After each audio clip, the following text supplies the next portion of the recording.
Hey guys, hope you're all doing well. Welcome back to my YouTube channel.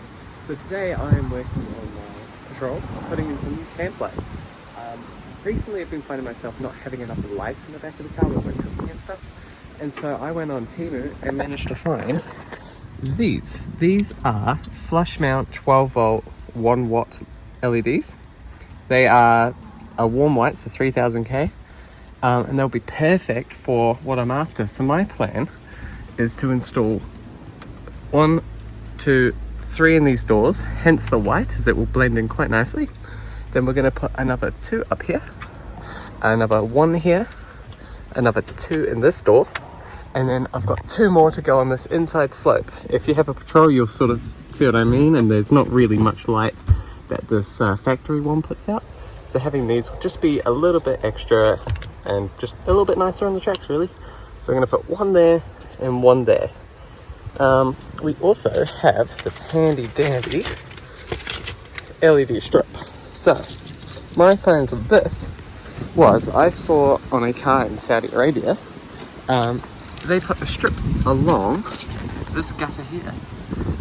It looked quite cool. It's very bright, and an awesome, like, sleek solution for outdoor camping lights. My main reason for doing this is a lot of the time we have awnings up, as you can see probably on the other side, and we have a ladder here, so a lot of external lights would not really work for our application, and often they're too bright and quite expensive. So I'm hoping that this will be a nice budget solution that will just fit in underneath there like so, and will light up what we need. So yeah, let's get to it. So as you can see, first things first, I've already marked up the holes, so I've got my 2 planned here. When I was reviewing how many lights I actually had, I thought I had 10. Turns out I have 9. I don't know how I messed that up, but so we're actually going to go 1 and 2, and then in line with that we've got there and there, just to make the connection a little bit easier, as we're all running them in parallel.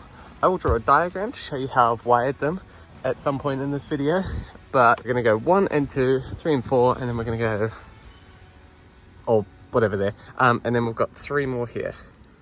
So that should be awesome. So first things first, I'm going to strip the seal off, work on pulling this panel out. There are 2 clips up there, and I think a few clips behind here as well. Same on the other side. Then I'm going to start pulling this roof lining down a little bit. There's a clip here, a clip here. There was a clip here, I don't know what happened to that one, and another clip here. Once that's down, I will start stripping the doors. So we'll take this panel off, as well as then this panel. After that, we'll grab this panel and this panel. I'm not sure if there's something special you got to do for the door handle, but we'll figure that out as and when. And then we can start our wiring. So my plan is to put a switch right beside my tent power switch. So I'm going to do one here for the inside lights and for the outside lights. I will then run a supply from the battery to my little fuse panel here. As you can see, I have a few spare slots there, so I'm going to use one of those for my power for the lighting. Then it will come to the switches, through the doors, seals on both sides, and up to all the different lights and stuff. I'm yet to figure out how I want to wire or get the wires to the outside lights. My plans are either to follow this existing wire and start from here, which I probably will do, or go underneath and run the wing and into the cab via the seal. But after thinking about it out loud, this seems like the best option, so we'll do that. Yeah, put you guys on the tripod for a little time lapse.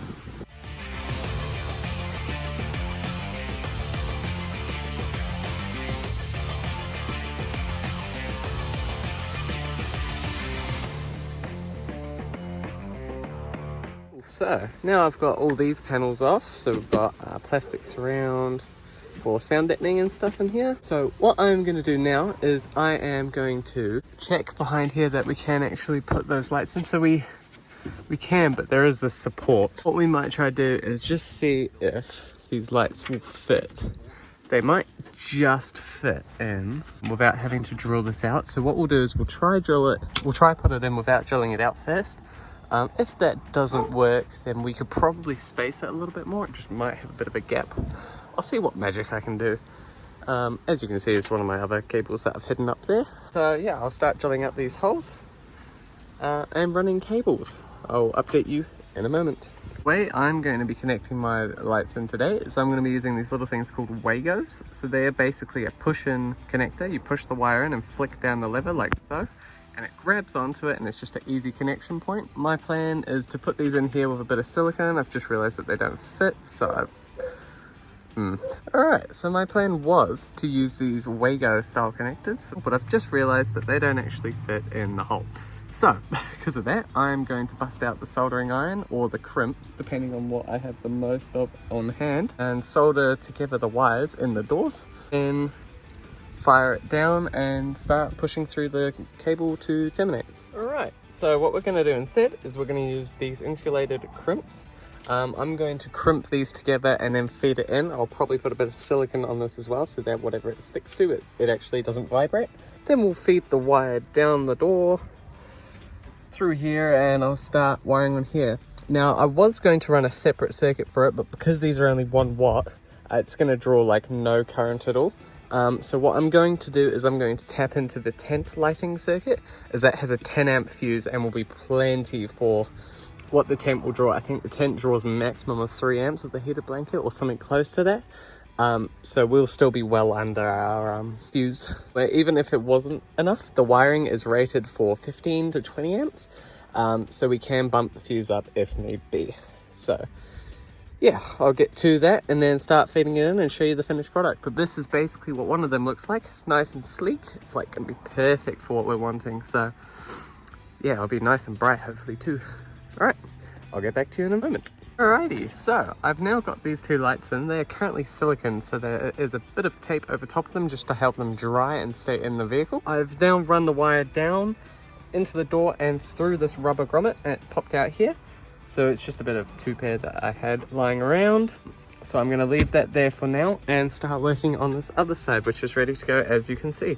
So we will put a bit of silicone on this as well, so hopefully it sticks in there and doesn't rattle. Then feed the cable down, fire it through, and then get it up to the top lights. Yeah. Alright guys, a quick little update. I'm just put these 3 lights in, so they're currently drying with a bit of tape. So my plan now is to run this wire up this pillar into these 2 lights here, as you can see, which are just using those Wagos, as they will fit behind here luckily this time, and then over to the next ones, into these ones again. Like I said earlier, we're running them all in parallel, and then back down into the switch. So I will wire that now and then show you guys what I've done afterwards. Awesome. Whilst we're waiting for those to dry, I decided to measure up and cut some LED strips that I got. So I've run these along both sills, they go all the way along, and same on the other side. My plan is to get a bit of sleeving to hide the red and black. We'll just do it in black cable, and we're going to tuck it in underneath this little thing between the gap and the window and connect it to these, which I have pre-run through the sill. For patrol owners, this is one of the better ways that I found after researching of getting your cables to your tent and all that sort of stuff for solar and whatnot, and still keeping it somewhat waterproof, because the cable goes down and then up into the car, so no holes are drilled in the car or anything like that. And yeah, so we'll do that, and I will report back to you once those are connected. Alrighty, so we've got a little bit of an update. So all the lights are in, silicone has mostly dried. So I've got all the wiring just temporarily hooked up, and we're going to just test it now. Look at that. Absolutely awesome. This will make a huge difference. Sweet. So now that that's all hooked up, I'm going to temporarily hook up the outside lights. We'll see if those work, and then once those work, we will tidy all this up, and yeah, sweet as. I completely forgot to do a diagram, but as I was looking through the boxes, I found that there's already one done for me. So this is basically how I wired it, except I put a switch in the line. So it's pretty much just 12 volt from the battery, then the positive is switched. Negative goes to all the negatives on the light, and the positive goes to all the positives on the light, and it's all just joined together in one circuit. And yeah, that's basically it. Outside lights are also wired the exact same, so just picture that it's only like 2 lights out of that circuit. So it's just one switch and a wire going to each light. Otherwise, it's pretty simple to install, so I highly recommend doing it if you're looking at doing a cheap camp light solution. I'll put a picture of the lights I ended up getting on Temu if you guys want to get the same, if they're still available with all the whatever is going on around the world. But you know, yeah. All the wiring is done, lights are installed, it's all tucked away. Here's what I've done for the outside lights. So I have just drilled a little slot in the panel here and then run the wires along the inside and tucked it up into the car. So it looks pretty factory if you ask me. You can barely tell that light strips are there. However, when you turn them all on, these lights are now going awesome, super bright for what I need. It's like absolutely perfect. I couldn't ask for better light. And there's the outside lights, so those also look bloody awesome. And here's the other side. So yeah, I've done the same thing on this side as well, just looked a little bit cleaner.